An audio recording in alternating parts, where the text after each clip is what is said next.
Сәлем достар, сіздермен болған мен Жылзай Тока World арнасы. Достар, бұл бізде новый серия, тақырыбы бақытты шақ. Бұл бізде бірінші бөлімі. Сіздер көптеген комментариялар жазып жатсыздар. Ажыраған достар, екінші бөлімін шығаршы, пожалуйста, өтінемін деп жазып жатсыздар.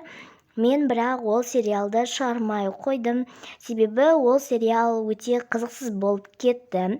Және де менің влогтарымда просмотры аз болып, яғни ол да қызықсыз болып кетті. Бұл бақытты шақ сериалы тақырыбы өте ерекше, күшті, идеясы да өте күшті. Мен бұл сериалды өзімнің ойымнан ойлап таптым. Бұл сериал сіздерге ұнайды деген ойдамын. Ұнаса, менің еңбегімді бағалап, лайктарыңызды басып, подписаться кнопкасын басып, колокольчикті басуды ұмытпаңыздар. Ендеше біз сериалымызды бастаймыз. Кеттік. Мен қызыма ендеше сабаққа күшті таңғы ас істеп берейін. Әйтпесе қарны ашып жүрер. Ең алдымен жұмыртқаны пісіріп алайық. Және де мынанды алайық. Мінекей таңғы ас та дайын болды. Енді оны тарелкаға салып алайық. Біреу, яғни тойымсыз болып қалар. Екіншісін істей салайық тағы да. Бұл таңғы асты қызым жақсы көреді ғой, осы таңғы асты. Дайын болды. Енді сүтін құйып берейін. Қайсысын құйып берсем болады екен? Жарайды, мына ақты құйып берейін. Жақсы, дайын болды. Және де мына шайды құйып жіберейін. Ендеше кеттім, қызымды оятайын, сабағынан тағы да кешігіп жүрер. Қызым, ботам, ұйқыңнан тұра ғой. Сабаққа барасың. Әйтпесе апайыңнан ұрыс естіріп жүресің. Мектептен шығып кетесің ғой. Қызым, тұра ғой, болды. Қайырлы таң, анашым. Өзіңіз қалайсыз? Жақсы, менде таңғы асыңды дайындап қойдым. Сенің сүйікті таңғы асыңды. Я, ұйқымнан тұра салсы, мен білдім ғой. Иісі деген прям күшті ғой. Рахмет сізге, сіз болмасаңыз мен не істер едім. Жақсы, ендеше. Ендеше бет-оғыңды жуып, киіміңді ауыстырып, астыға түсе ғой, жарай ма? Мен кеттім. Жақсы, ендеше мен кеттім, бет-оғымды жуайын. Дәмдісін-ай. Мынаны жегім келіп барады. Қатты жақсы көретін таңғы асым ғой. Дәмді ғой, анамның қолынан істеген. Уже, яғни шайымды де ішіп қойдым. Тәтті ғой, өйткені анамның шайы, тамағы өз қолынан жасалған.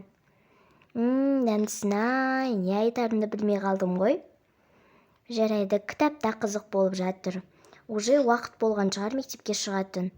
Мынау, яғни кітабымды сөмкеме салып қояйын. Ендеше мен кеттім. Жақсы, анашым, сау болыңыз. Кешке кездескенше. Жақсы, сау бол. Бетіңнен сүйдім. Жақсы, пока. Мен саған кешкі асты күштілеп дайындап қоямын, жақсы ма? Таңғы ас ұнады ма саған? Әрине, қатты ұнады ғой. Не дерімді білмей қалдым ғой. Жегім де келмей қалды ғой. Сөйтіп көргім келіп, отыра бергім келді. Сіздің, яғни шайыңыз де, тамағыңызға да өте ерекше, ешкім жетпейді ғой. Жаным сол, қатты мақтап жүрген жоқсың ба? Жоқ, одан да мақтауым керек. Жақсы, мектебіме кешіп қалармын. Сау болыңыз. Сау бол, ақылдым сол. Так, сағат қанша болыпты, сағатты да көріп қояйық, жұмысымнан кешіп қалмайын. Кім звондап жатыр? Алло, я, бұл кім? Айта беріңіз. Бұл мен ғой, Айнара. Я, жақсы. Я, не болды? Жұмысқа ертерек кер. Неге?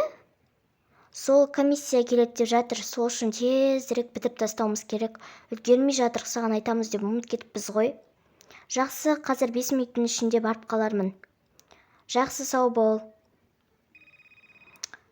Так, меніңше кеттім, тезірек жұмысқа баруым керек. Ей, балдар, неге формаларыңды киіп келмейсіңдер? Ей, ер балдар, неге шаштарыңды алмайсыңдар? Мына шаштарың немене білесіңдердің, а? Мына шашың не? Бұйра бас болып. Мынаның шашы нормально, сенің шаштарың немене бәле? Алсаңдаршы. Жақсы батыр жігіт болсаңдаршы, бұрынғы заманда бұндай батырлар болған жоқ. Қыздар, сендерше формаларың қайда, а? Шаштарыңды осылай екке өрсең, а? Айша, шашыңды осылай екке өрсейші, шашыңды жайып алмай. Анау кім қайда? Кім жоқ? Ұмытып қалыппын ғой атын. Сендерге ұрса беріп, шашым түсіп қалатын болды ғой.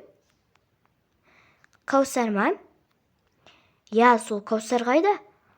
Не, ұмытып кетті ма? Қазір завуч тексеріп қалса, не дейміз, а? Кешігіп кіріп тұрса, ұрсат, сосын сендерге емес, маған ұрсат. Саламатсыз ба, апай, кірсем бола ма? Әрине кір, енді не істейсің, а? Апай, не болды? Мен сабақтан кешіккен жоқпын ғой. Әлі 5 минут бар ғой басталуына. Я, 5 минут бар. Мен сендерге кеше айтып едім ғой, завуч келеді деп. Апай, мен кеше болмадым ғой.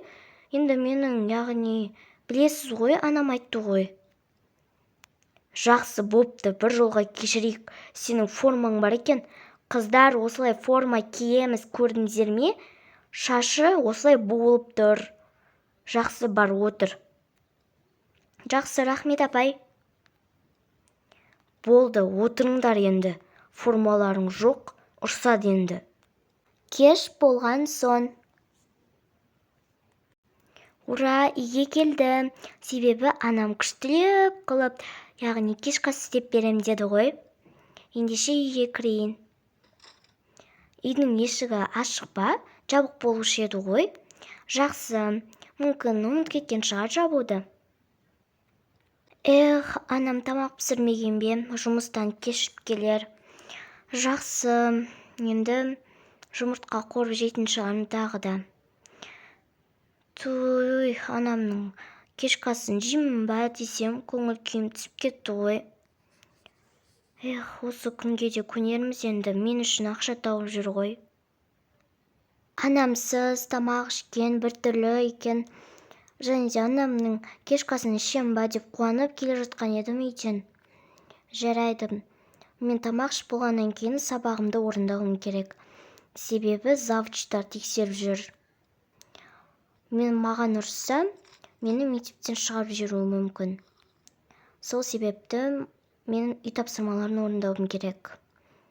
Ендеше кеттім, үй тапсырмасын орындайын.